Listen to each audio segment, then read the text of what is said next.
let me just get straight into it. Let's jump in the Wayback Machine, and let's go back to church, Western Church, circa 1990.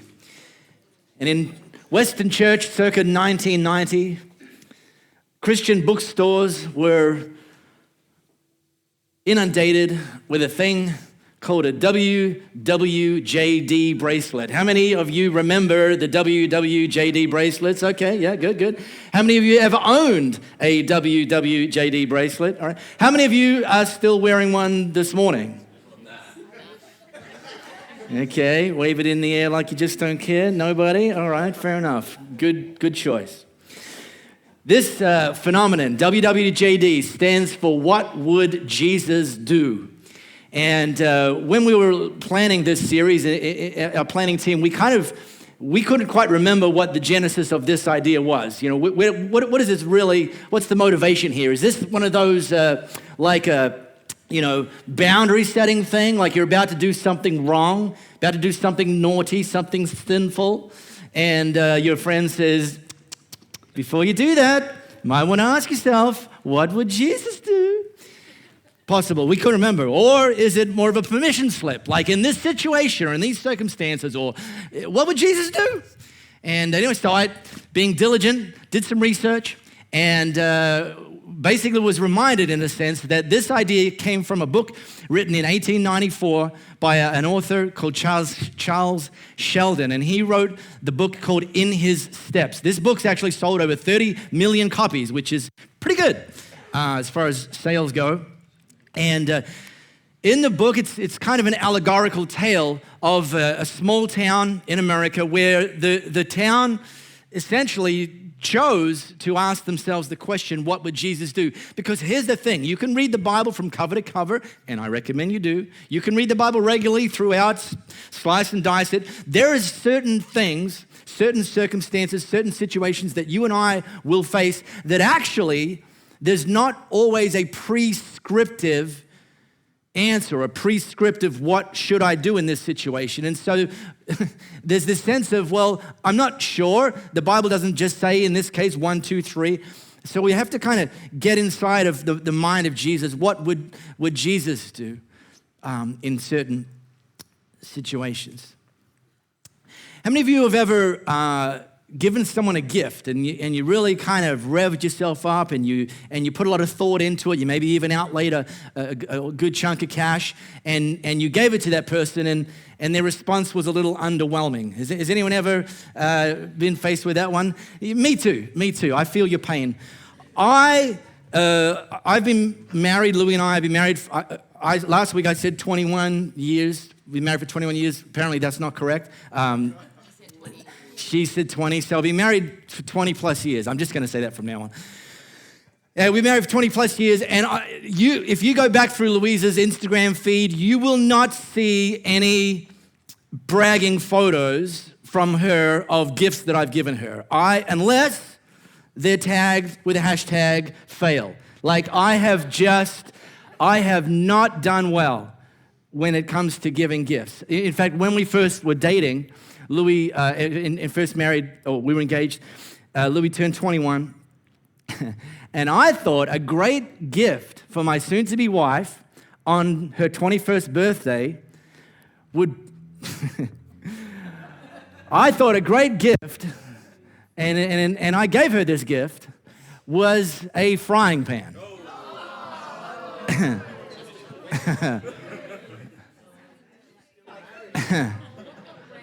She should have run right then.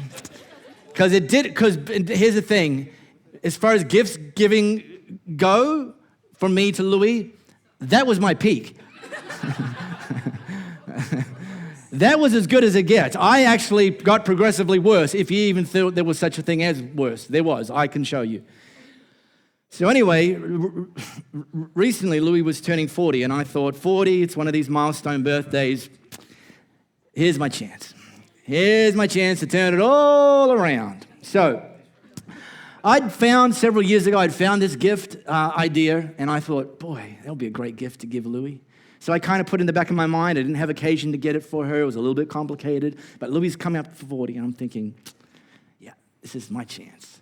So let me show you the gift, and gifts is actually a few here. What these are is this is actually part of a collection of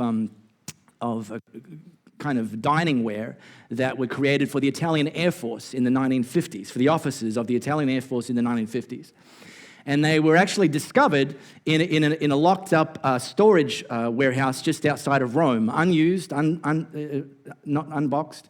And there was espresso cups, and with the insignia of the Italian Air Force, matching demi-tasse spoons with the insignia on there. This is a wine carafe with the insignia of the Italian Air Force on there. And so I found these. I thought, man, a set of these for Louis for her 40th. She's 100% full-blooded Italian. What a gift. This is limited edition because I only found them in this warehouse, and once they're gone, they're gone. And it was going to be a bit of a mission because the actual shop selling this is based in Chicago, and they didn't ship to Australia. So I had to set up a P.O. box in the States. I had to get them shipped from Chicago to my P.O. box, from my P.O. box over here to Perth. They weren't inexpensive, if you know what I mean. And I got them in time, and I wrapped them up, and I'm counting down the days to Louis' 40th birthday. I'm thinking, man, nobody is ever going to top this one. And on the day of her 40th, I gave her this gift, and she unwrapped it and unboxed it. And she just left it on the bench and went to work. And she hasn't used any of them even once. I know. What a spoiled brat. That was very disappointing. The reason I share that story is to remind us, actually, that if you're a follower of Jesus, we've actually been given a significant gift. We've been given the gift of eternal life. Jesus actually died so that you and I would never have to. God sent the only thing he had one of, his only son, and he sent his only son. Jesus abandoned heaven for you and for me. We've received this gift. We've got this gift. And yet, I wonder, and we're going to challenge this over the next 4 weeks. I wonder if any of us have ever or are ever guilty of being a little bit meh when it comes to this gift. Because when I think about what Jesus has done, when I think about the gift that Jesus has given us, the only correct response, the only right response is for us in turn to go all in for him. That anything less than all in may suggest that we don't fully appreciate the gift in the first place. And so we want to talk about that. In fact, instead of asking the question, what would Jesus do? We're just going to spin it a little and riff. And we've called this series, What Would Jesus Undo? Because I've been leading churches for 20 plus years, just like I've been married 20 plus years. And I've noticed that actually, sometimes it's very easy for us to settle. It's very easy for us to kind of maybe get a little complacent. It's very easy for us to maybe lose sight of what is God's best and just starting to live a little bit below God's best in one or more areas. And you know, the thing about Jesus, he's got this reputation in kind of Western culture of being a nice guy. Like, whether you believe he's the Son of God or not, at the very minimum, we can all agree he was a nice guy. Do you know what? He wasn't always a nice guy. He was always a loving guy, but loving doesn't always equal nice. Sometimes Jesus would go bonkers over some stuff. He would rail against some things. He would call people some pretty nasty names when he saw them doing things that were less than God's best, and yet they knew that there was something better for them. And interestingly, Jesus didn't just do that while he was on this earth. In fact, after he died and we believe rose again and ascended back into heaven, he actually continued to send some of these kind of confronting messages. And that might sound a little bit weird, but let me take you there. If you've got our Elevate app, it's got the Bible baked into there, and you can tap on the Bible tile, the bottom left, just below Super Steve. Super Steve, welcome back, Steve and Renati, and the little baby puppy. Hi, yeah. It's our church growth strategy. Just keep having babies, people. You tell in the Bible, or if you're a paper Bible, this is one of the two easiest books to find in the Bible. Genesis at the beginning, Revelation at the end. It's going to take you to a book called Revelation. And the reason it's called Revelation, don't ever call it Revelations. The reason it's called Revelation is here's the backstory. The backstory is one of Jesus' merry men, one of his 12 followers, late in life was actually exiled to an island. And while he was on that island, he had a revelation, hence the title of the book. He had a revelation. Part of that revelation was Jesus himself actually speaking to John. And a part of that is that Jesus sent John a message, or basically sent a message through John to 7 different churches in that area, or in the known world at the time. And one of those churches is a place called Laodicea. So Jesus actually, through John, wrote more words to this church in Laodicea. The thing about Laodicea, it was a pretty well-known, pretty thriving city. And about 35 years prior to this revelation, it had actually been largely destroyed by an earthquake. The city, however, decided to rebuild. And when they rebuilt strong. They rebuilt with impressive stadiums, impressive architecture. They had, believe it or not, shopping malls. They did like what we think of Dubai today, back in that time, rebuilding Laodicea. But the one thing that Laodicea didn't have access to was fresh water. So what they chose to do, and essentially what they had to do, is they had to build a system of aqueducts to actually bring in water from neighboring cities. And the 2 neighboring cities that they built the aqueducts to bring the water in from one was Colossae, and the other one, and I want to make sure I say this right because my Greek's not as good as it used to be, Hierapolis. You're welcome. Colossae actually had natural springs of cold water, and Hierapolis actually had hot springs. And cold water, as you'd imagine, is known for being refreshing. And then these hot springs were known for being medicinal. So both the cold and the hot water had very clear, very intentional purposes, very intentional benefits. And so Laodicea actually built the aqueducts, bringing the cold water in from Colossae and the hot water in from Hierapolis, and it would arrive at their city of Laodicea. The problem is that by the time that water got to Laodicea, it was neither cold nor hot, and it blended together, and it's what we would call lukewarm. And so Jesus, when he was giving this revelation to John, he used language to speak to the church in Laodicea that the church in Laodicea would have been very, very familiar with. He used a metaphor that they would have got in a second. And here's what he said to them. I know you inside and out, and find little to my liking. This is not a good start when Jesus wants to say something to you, and this is how he tees off. And it gets worse. You're not cold. You're not hot. Far better to be either cold or hot. You're stale. You're stagnant. And you make me want to vomit. Them's fighting words, baby. Now I'm going to, instead of using the word lukewarm, let me just swap in the word indifferent. And as much as it was obviously true for the church in Laodicea, and I hope that when Jesus got this message to them that they actually course corrected, that they actually realized that there was something in their life that they needed to undo, that Jesus wanted them to undo, I want us to ask that question. Is there anything in our life that Jesus would want to undo?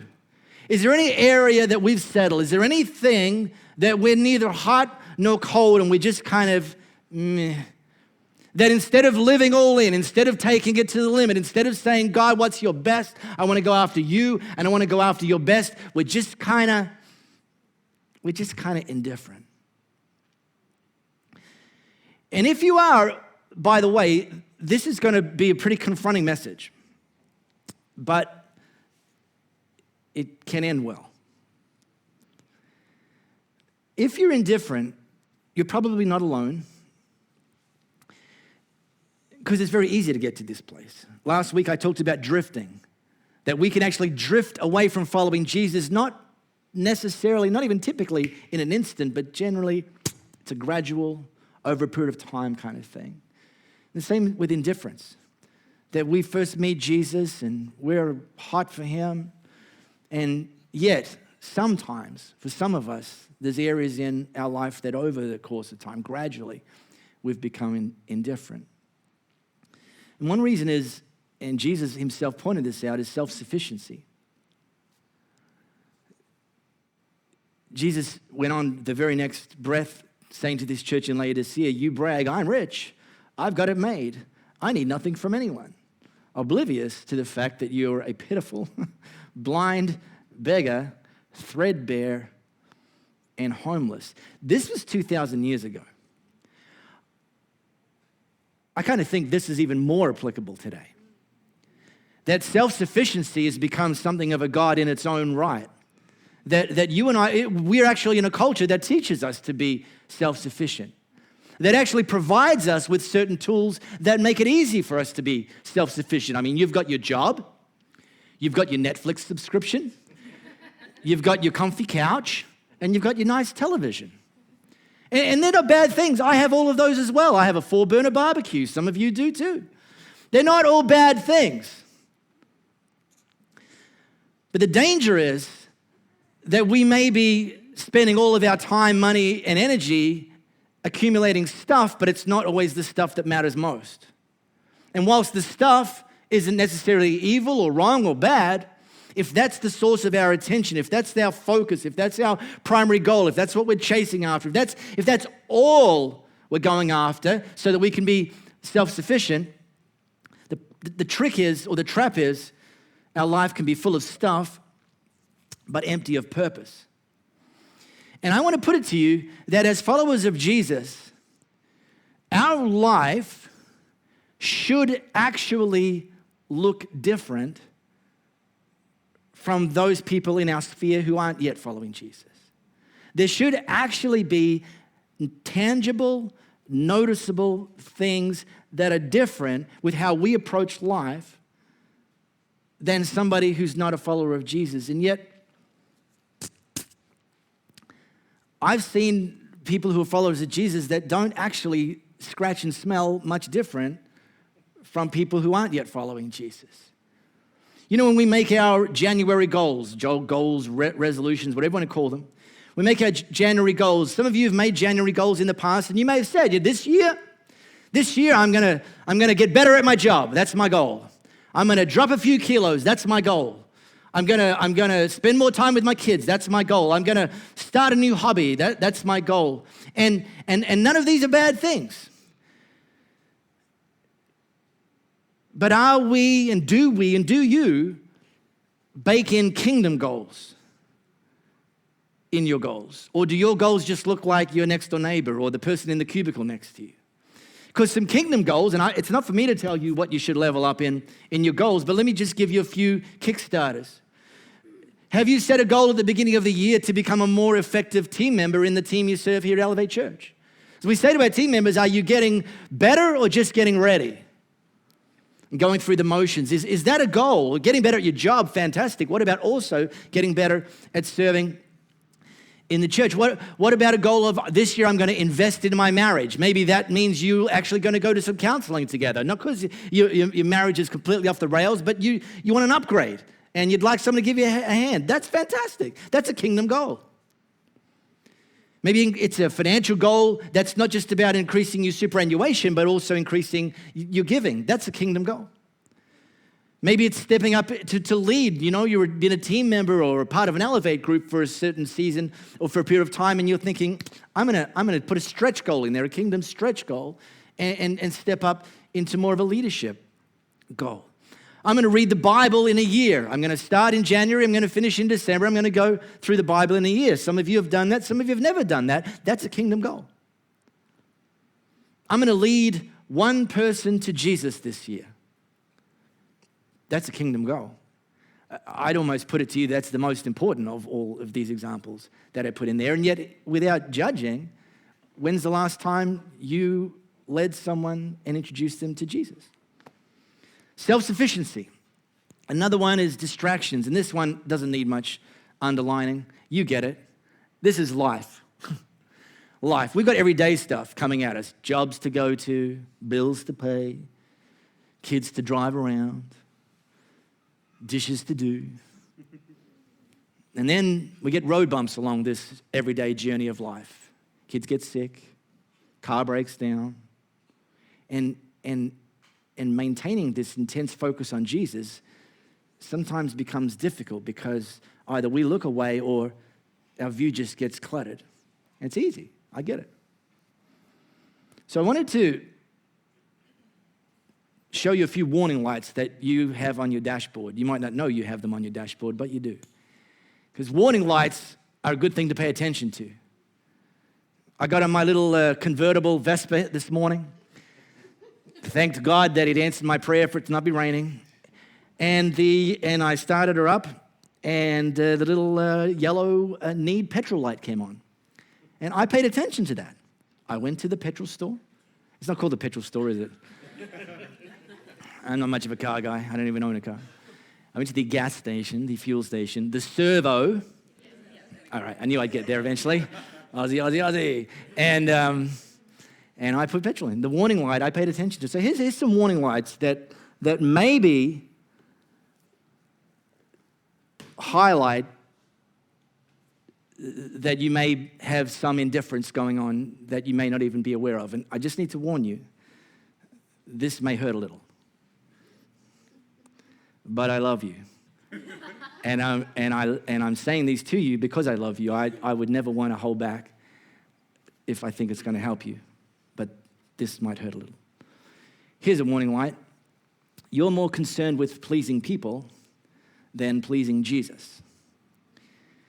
If that's true for you, if that warning light's going off, that may be an area that you've settled for something less than Jesus' best. I remember maybe 20 years ago, 20 plus years ago, I felt God, wanting me to pursue paid full-time ministry. In other words, become a professional Christian. And I knew I needed to get trained up. I knew I needed to actually put myself in the place that I could become, grow and become more effective. And the church I was a part of at the time, Riverview Church in Burswood, had Friday night youth service and then 4 other services over the weekend.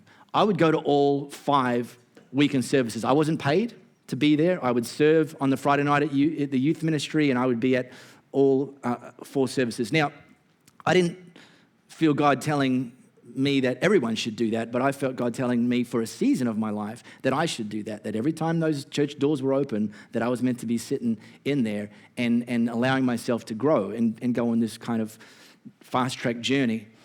And not all of my family and extended family got it. And it caused an enormous amount of familial tension for me, because people would have get-togethers, and I'd say either I won't be coming, or I'll be coming late because I'm going to be at my church. And they'd be looking at me like, you're not paid to be there. You know that you don't have to go there. And I'm saying to them, no, I do have to go there, because for this season of my life, that's what I feel God is calling me to do. And it doesn't make me a hero, but there could be something in your life that some of your family and friends don't understand. But God's calling you to do it, and you need to actually level up from being more concerned about pleasing people than pleasing Jesus. Here's another warning light. Your thinking is limited to your time on earth. When you think about managing your finances, when you think about how to allocate your time, you're not thinking about eternal stuff. You're not firstly thinking about kingdom stuff. Here's one. This is a doozy. You rationalize sin. Now, that word sin, it's not very PC. Good thing is, nor am I. So we use it, but let me clarify what it means, because the word sin itself has kind of got a bit janky in people's understanding. The way I like to define it is things that we're doing in our life that are less than God's best. That sin's not defined by God, got the big ruler out and when it was legal to do, bring you into the headmaster's office and crack you. Stop sinning. It's like, no, God points us to a standard that's his best in an area of our life and says, go for that. That's where freedom is. That's where liberty is. That's where blessing is. That's where favor is. That's the sweet spot. Why would you want to live anywhere else? Why would you want to settle for anything less? But sin is settling for something less. And by the way, some sin is a whole lot of fun for a time. And I tell people regularly, some sins, if you're not enjoying them, you're doing them wrong. Because some sins, for a time, are a lot of fun. And while we're having that fun, and while we're kind of, settling into that space, we can rationalize it. It's not porn, it's adult entertainment. Oh, come on, stop being so judgy. Oh, I'm not hurting anybody. Oh, it's not that big of a sin, could be worse. Well, it's not illegal. That's a doozy right there, because some things that the government might green light, God still red lights. That statement always vacuums the air out of the room.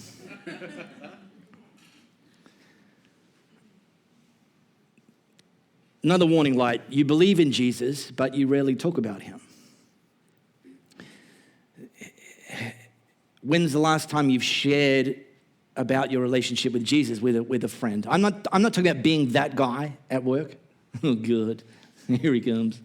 I'm not talking about being that guy, but I'm talking about, are you praying for opportunities to say this family member, this friend, this neighbor, this colleague, God, give me opportunities that in an appropriate moment, in a sensitive way, guide this relationship that I can share or not. And if not, maybe that's a sign for you, a warning light of indifference.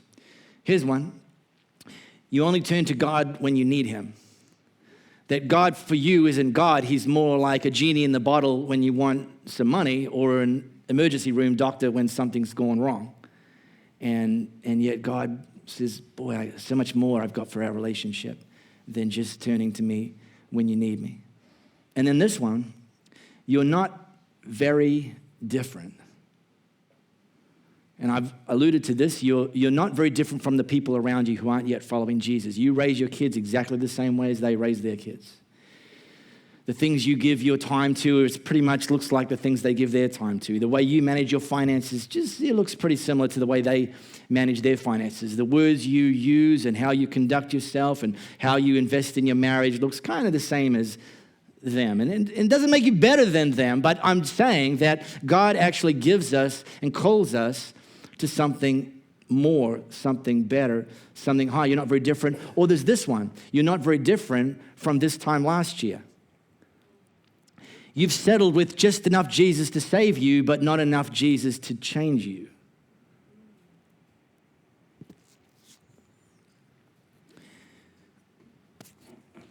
Now,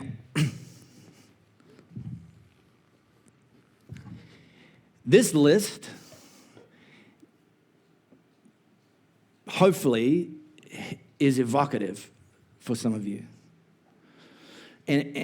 And I just want to help you process it. If you're sitting here thinking, I could tick one or more of those on that list, I just want to help you process this, just with this really important thought. Guilt and conviction initially feel very similar. Like the actual emotional response. What they evoke in you, guilt and conviction, feel very similar. I didn't put this up for any one of you to feel guilt. Guilt isn't from God. Guilt is not actually a very healthy fuel for change. And guilt doesn't actually produce lasting change. Guilt says to you, fix yourself up, keep it together as long as you can. Conviction initially feels very similar, but the fuel is completely different. The fuel is God's Holy Spirit. The fuel is God's Holy Spirit calling you up to something better. The fuel is God's Holy Spirit saying, I want more for you. I want to do more in you. I want to do more through you. And get this, conviction coming from God's Holy Spirit actually comes with the batteries included. Conviction actually comes when God's Holy Spirit leans on you and nudges you and me towards something better. He also says, and I will work in you and through you. I will empower you. You aren't expected to level up on any of these areas in your own strength. Guilt and conviction initially feel very similar, but actually they're very different. And so here's an antidote to these areas. Consistently do something that requires faith. When I was going through that list, if some of those warning lights went off for you, what's something that's going to take you some faith to actually level up, to actually move up from indifference? And I'm using the word consistently very intentionally there. I could have said daily do something that requires faith, but for some of you, that's too big of a leap. Fine, that's fine. Consistently could be at the moment where you're at on your journey. It could be like once a fortnight, I'm going to do something that requires faith. Hey, if that's more than what you've currently been doing, then that's progress. That's the next step.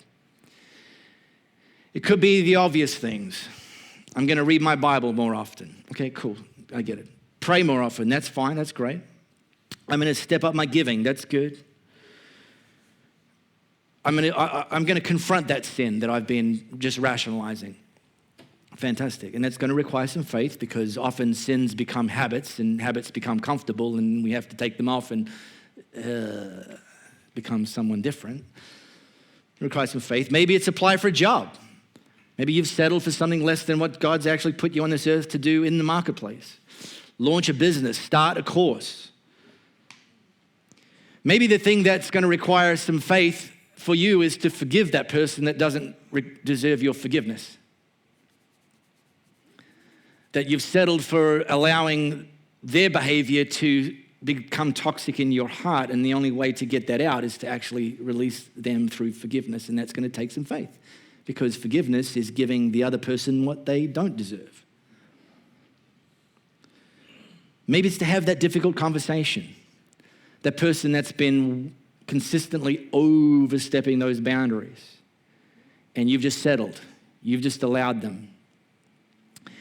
And it's to have that difficult conversation. Maybe it's to pray for someone. Maybe it's to actually put someone on your list and to start saying, with that person's name in mind, God, use me to help them journey to meet you, Jesus. You haven't done that yet or recently. And actually, it could be a spouse, it could be a family member, a neighbor, a colleague. Maybe that's the thing that requires faith. God, use me. I've never done it before. I've never led anyone to Jesus before. I feel very uncomfortable. Yep, maybe that's the thing. I'm going to consistently pray for this person and see what God does, see how God empowers that. So we want to do something that just, for some of you, is not necessarily going to be for everyone, but some messages that we preach, it's like an out there, like now that you've learned this, go out there and do it. Some messages that we preach, there's actually a moment in here where we can actually consecrate this. It's a churchy word for just saying like, give it to Jesus in that moment, set it apart for him.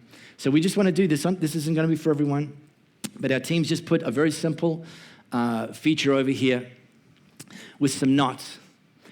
And we got some Sharpie pens.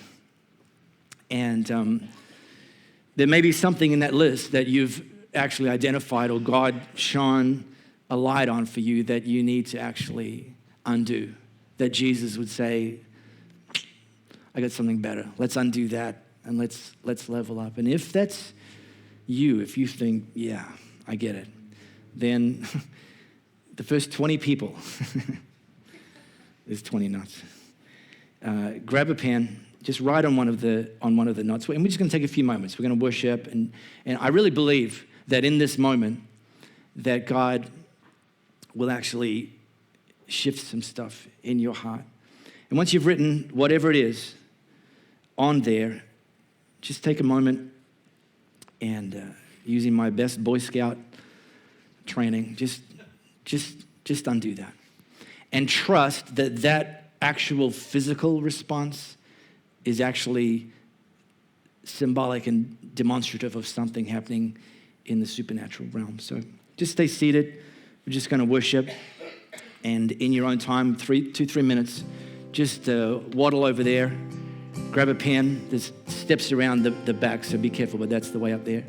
And just write something. Say, God, let's undo this and see what happens.